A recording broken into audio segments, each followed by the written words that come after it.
안녕하세요. 오늘도 사연살롱을 찾아주셔서 감사합니다. 얼마 전 출산을 한 20대 여성이에요. 요즘 어지간해선 AS 안 되는 게 없죠. 교환은 물론 환불도 다 되고요. 근데 세상이 변해도 교환 환불은커녕 AS조차 안 되는 게 있어요. 바로 배우자죠. 이건 뭐 살아보고 결혼할 수도 없고 살다가 하자를 발견하면 이것처럼 낭패가 없다니까요. 지금 저처럼 말이에요. 남편과 저는 클럽에서 만났어요. 여러분도 다 아시는 바로 그 나이트클럽이요. 나이트에서 만나 사귄다고 하면 다들 제정신이냐고 해요. 그런 데서 만난 사람이 오죽하겠냐고요.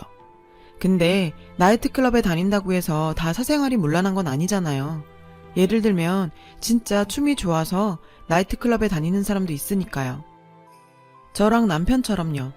저는 어려서부터 춤추는 걸 너무 좋아했어요. 그래서 성인이 되고는 나이트클럽에 자주 다녔고요. 방학 때는 거의 죽순이 생활을 했죠. 그 덕에 거기서 알게 된 인맥으로 유명 가수 백댄서 생활을 하기도 했고요. 하지만 그 일을 오래 하지는 않았어요. 사실 한때 학교 그만두고 춤을 춰볼까 생각도 했지만 죽어라 공부해서 들어간 대학도 아깝고 무엇보다 불안한 미래를 감당하려니 겁이 나더라고요. 제가 좀 현실적인 인간이거든요. 솔직히 말해서 춤으로 밥 벌어먹고 살기엔 제 실력이 부족하기도 했고요. 그래서 미련 없이 포기했어요. 남편 역시 저랑 비슷한 부류로 친구들 사이에서 춤신추망으로 불리던 사람이에요.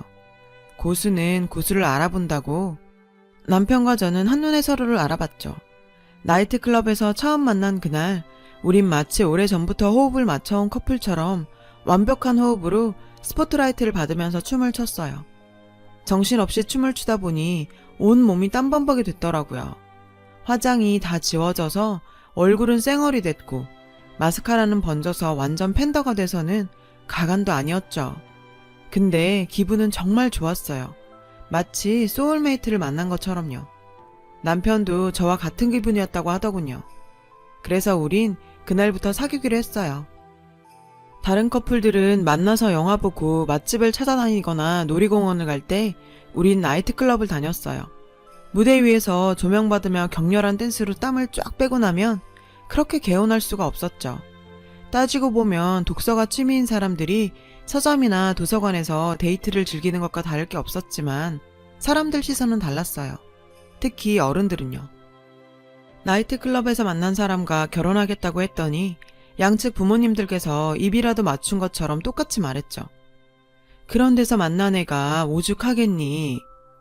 특히 시어머니께선 절 보시지도 않고 무조건 결사 반대였어요. 어디 그럼 막대 먹은 걸 집에 들여? 세고 센 게 여잔데 하필 그런 걸. 난 반대다. 내 눈에 흙이 들어가기 전까진 절대 안 돼. 근데요. 아무리 자기 엄마가 그런 말을 했다고 해도 그걸 저한테 고스란히 전할 필요는 없는 거 아닌가요? 일반적인 사람이라면 아예 말을 않거나 말을 해도 순화해서 전했을 텐데 남편은 그걸 굳이 곧대로 전하는 거예요. 정말 눈치도 없이. 남편의 이런 행동에 짜증이 났지만 한편으론 믿음이 가더라고요. 이 남자 결혼하면 적어도 내 앞에서 거짓말은 안 하겠구나 싶었죠. 암튼 시어머니의 반대도 무릅쓰고 우린 결혼 승낙을 받았어요. 그도 그럴 것이 졸업 후 취업에 실패해 취준생으로 지내던 남편과 달리 전 졸업과 동시에 유명 제약회사의 연구원으로 취직을 했거든요.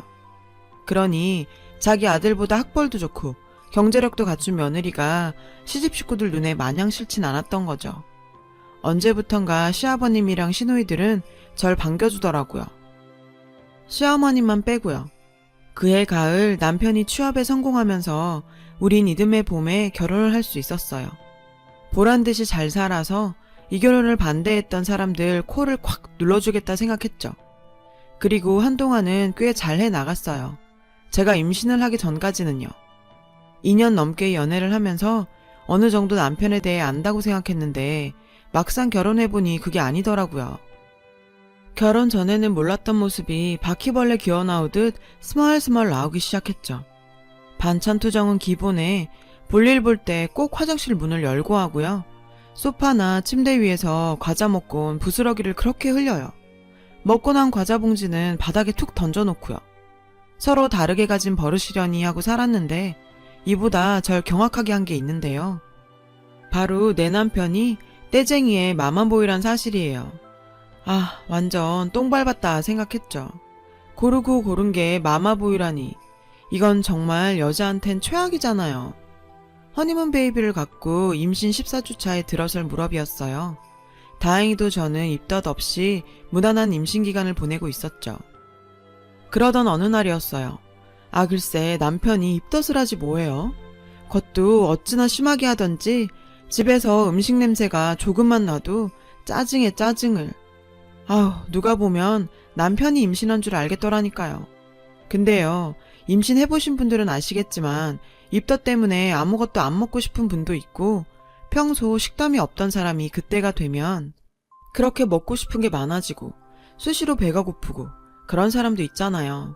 저는 후자였어요. 근데 이놈의 남편 때문에 대단한 음식은 고사하고 먹고 싶은 김치찌개 하나 제대로 못 끓여 먹었다니까요. 하루는 너무 배가 고파서 아파트 놀이터에서 치킨을 시켜 먹었을 정도예요. 아우, 지금 생각해도 화가 뻗쳐요. 이런 상황도 모르고 주변 사람들은 남편이 아내를 얼마나 사랑하면 아내 대신 입덧을 다 해주냐고 남편 잘 만난 줄 알라고 하더라고요. 헐, 얼어 죽을 잘 만나긴. 남편 때문에 배고파서 죽겠구만. 그렇게 부러우면 니들이 가지시든가. 목구멍까지 이 말이 나오려는 걸 정말 사력을 다해 꾹 참았다니까요. 그러던 어느 날이었어요. 아침 일찍 누가 초인종을 누르더라고요. 일요일이라 택배 올 일도 없는데 말이죠. 잠에 취해 있던 저는 남편한테 나가보라고 했어요. 그런데 엄마, 갑자기 웬일이야, 연락도 없이? 시어머니가 찾아오셨더라고요. 저는 피곤한 몸을 일으켜 거실로 나갔죠. 내가 못 올 때 왔니? 어머머, 그보다 얘, 너 얼굴이 이게 뭐니? 새애기 대신 네가 입덧한다더니 얼마나 입덧이 심했으면 얼굴이 이렇게 반쪽이 됐어. 엄마, 역시 나 생각해주는 건 엄마밖에 없어.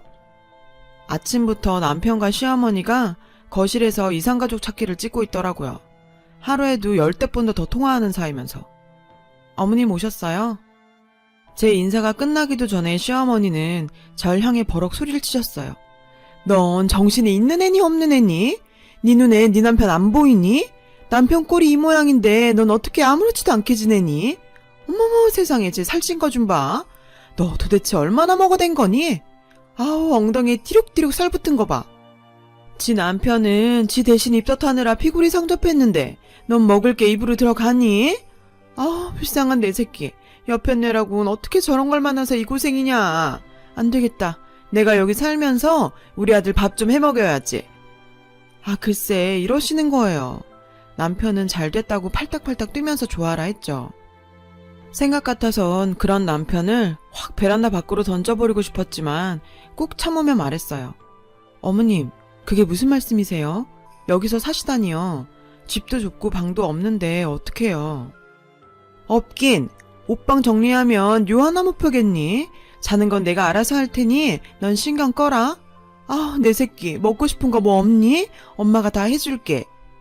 전 속으로 설마 이 와중에 지네 엄마한테 먹을 거 해달라고 하진 않겠지 생각했지만 설마는 사실이 되어버렸어요.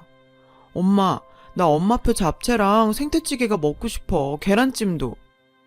남편은 아주 물 만난 물고기처럼 꼬랑지를 팔랑팔랑 흔들면서 시어머니 옆에 찰싹 붙어서는 먹을 것 타령을 해댔어요.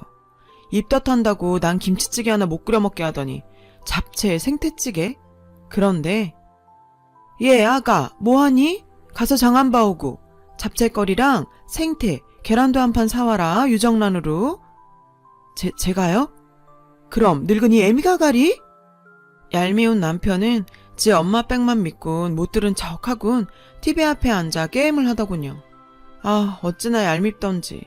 그날 이후 어머님은 자기가 무슨 빅마마라도 되는 양 우리 집 주방에 쿠킹 클래스까지 차릴 기세였죠. 냉장고엔 음식 재료들로 가득했고 아침 저녁으로 식탁 위엔 산의 진미가 올라왔어요. 하지만 어디까지나 어머님 음식은 자기 아들을 위한 음식이었죠. 그저 그거 몇 점 집어먹으려면 눈치는 또 얼마나 봐야 하는지. 나중엔 아예 어머님 반찬엔 손도 안 댔어요. 게다가 그렇게 거한 상차림 뒤에는 어마어마한 설거지가 남기 마련이잖아요. 그건 어디까지나 임산부인 제 몫이었고요. 먹는 건 전보다 줄고 하는 일은 많아지니 몸은 점점 더 지쳐갔어요. 게다가 개월수가 늘고 배가 나오기 시작하면서 허리며 발목에 통증이 심해진 저는 퇴근 후 싱크대 앞에 서서 설거지를 하는 것도 점점 부담스러워졌죠. 평소라면 별거 아닌 일이지만 제 몸이 제 몸 같지 않은 터라 더욱 그랬어요. 게다가 시어머니가 와 계시는 통에 스트레스까지 받아서 식욕도 떨어지고 가슴이 답답한 게 정말 죽을 맛이었죠. 지금 생각해보면 그때 뭐가 그렇게 겁이 나서 찍소리도 못하고 시어머님이 하라는 대로 다 했는지 핑계라고 할진 모르지만 그땐 참고 버티는 게 내가 이기는 거라고 생각했던 것 같아요.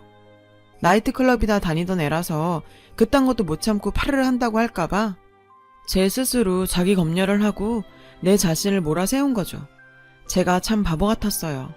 그러던 어느 날, 그날도 퇴근 후 잔뜩 쌓인 설거지를 하고 있었어요. 시어머니와 남편은 소파에 앉아 TV를 보며 과일을 먹고 있었고요. 근데 그때 띵동 벨소리가 울렸어요. 시아버님이 저희 집에 찾아오신 거였어요. 양손 가득 과일을 사들고서 말이죠. 아버님을 보자 시어머니 표정이 굳어지더군요. 전 설거지를 하다 말고 달려나가느라 고무장갑을 낀 채 아버님을 맞았죠. 근데 제 손에 끼워진 고무장갑을 보시곤 시아버님은 표정이 어두워지셨어요. 그리곤 주방 싱크대에 가득 쌓여있는 설거지를 보시곤 버럭 화를 내셨죠. 당신이랑 형우는 뭐하고 임신한 며느리가 설거지를 해?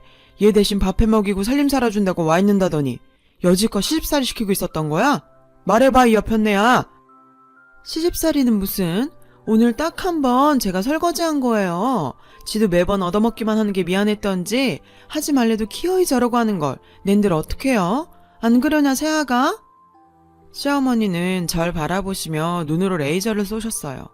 당장 그렇다고 말하란 무언의 압력이었죠. 저는 고민을 했어요. 집안의 평화를 위해 내가 희생할 것인가? 아니면 사실대로 말하고 육신의 평화를 찾을 것인가? 순간 이런 고민을 하고 있는 내가 너무 한심하게 느껴지더라고요. 남들한테 잘 사는 모습 보이려고 오기 부리며 나 혼자 꼭 참고 지내온 지난날이 너무 한심하고 구질구질해서 견딜 수가 없었어요. 생각이 거기까지 미치자 참았던 서름이 한순간에 폭발해 눈물로 터져 나왔어요. 주체하지 못할 정도로 어깨를 들썩이며 꺽대고 울어댔죠. 급기야 대성 통곡까지 하면서요. 한참을 그렇게 울고 나니 온몸에 기운이 쭉 빠지면서 전 그대로 정신을 잃고 쓰러졌어요. 눈을 떠보니 병원이더군요. 의사 선생님은 영양실조의 스트레스로 인해 유산기도 조금 보인다고 며칠 입원해서 안정을 취하는 게 좋겠다고 하셨죠. 그 말을 들으신 시아버님은 얼굴이 붉어졌어요. 그리곤 의사 선생님이 병실을 나가자마자 그대로 남편의 머리통을 치셨어요. 이런 개만도 못한 놈아. 한 집에 살면서 네 애를 가진 여자를 이 꼴로 만들어. 네가 이러고도 사람 새끼냐? 홀몸 다닌 애와 영양실조가 될 때까지 넌 옆에서 뭐하고 쳐 있었어? 이럴 거면 애초에 결혼을 왜 해? 왜 결혼을 해서 남의 집 귀한 딸을 이 꼴로 만들어? 아니 이 영감탱이가 왜 귀한 내 새끼를 때리고 난리야? 때릴 거면 차라리 날 때려요. 시어머니는 남편을 감싸 안으며 아버님께 대들었어요. 잘한다 이 여편네야. 하나뿐인 아들내밀 저렇게 병신처럼 만든 게 바로 당신이야.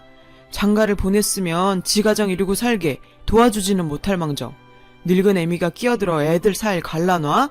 나이는 어디로 먹었냐? 나이를 먹었으면 나이값 좀 해. 임신한 며느리를 부리면서 지 자식만 챙기는 게 말이 돼? 그게 인간이 할 짓이냐? 혹시라도 내 며느리랑 손주 잘못되게만 해봐. 당신이랑 저놈 새끼 싹 다 내쫓아 버릴 테니까. 사람이 사람다워야 말로 하지. 다음엔 내가 가만 안 있어. 아니 내가 뭘 어쨌다고 그래요. 지가 안 먹은 거지. 그게 내 탓인가? 그리고 다른 집 며느리들은 직장 다니면서도 시부모 공양해 살림도 똑부러지게 하고 살아요. 제가 모자란 거지. 이 여편네가 그래도 인간아 제발 철 좀 들어라. 제발 나이값 좀 하고 살라고. 아직도 정신 못 차리고 자기 잘못을 며느리한테 떠넘기려 들어? 그리고 너 당장 집으로 들어와. 새아기 출산할 때까지 너도 당신도 새아기 앞에 얼씬도 하지 마. 그랬단 봐. 나 죽고 유산은 한 푼도 못 받을 줄 알아.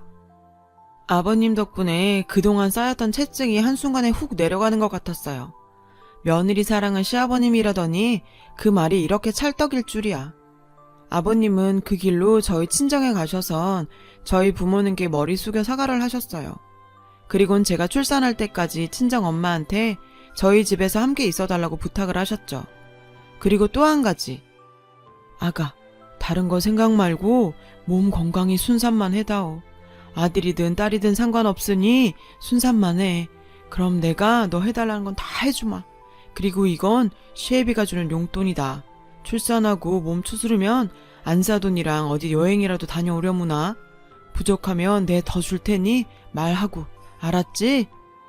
그리고 네 시애미가 이상한 짓 하거든 언제든 나한테 말하려무나. 알았지 아가? 비록 철없는 남편과 시어머니 때문에 힘든 시간은 있었지만 시아버님 덕분에 전 얼마 뒤 순산을 할 수 있었어요. 근데 낳아보니 내 아이가 시아버님 판박인 거 있죠. 회사 선배가 우스갯소리로 아이 낳아보니 시아버님이었다고 하더니 제가 그 짝이었죠. 황당한 저와 남편과는 달리 시아버님은 싱글벙글이셨죠. 자신을 닮은 손주가 그렇게 예쁘시다나요. 덕분에 전 시아버님의 사랑을 듬뿍 받으며 어깨에 힘 좀 주고 살게 됐고요. 참, 그 철딱선이 없는 마마보이 남편은 어떻게 됐냐고요? 인간은 교육의 산물이라는 말처럼 AS는 안 되지만 재교육을 통해 쓰임을 늘려가고 있는 중이에요. 얼마나 쓸만하게 될지는 모르겠지만 안 하는 것보다는 낫지 않겠어요? 저도 아버님 생각해서 더 잘하면서 살아야겠어요. 아빠 같은 우리 시아버지 고맙습니다. 두서없는 제 사연 들어주셔서 감사드려요. 여러분, 사연 댓글에 응원과 현명한 조언 부탁드려요. 좋아요와 구독은 저에게 큰 힘이 됩니다. 오늘도 좋은 일 가득하세요.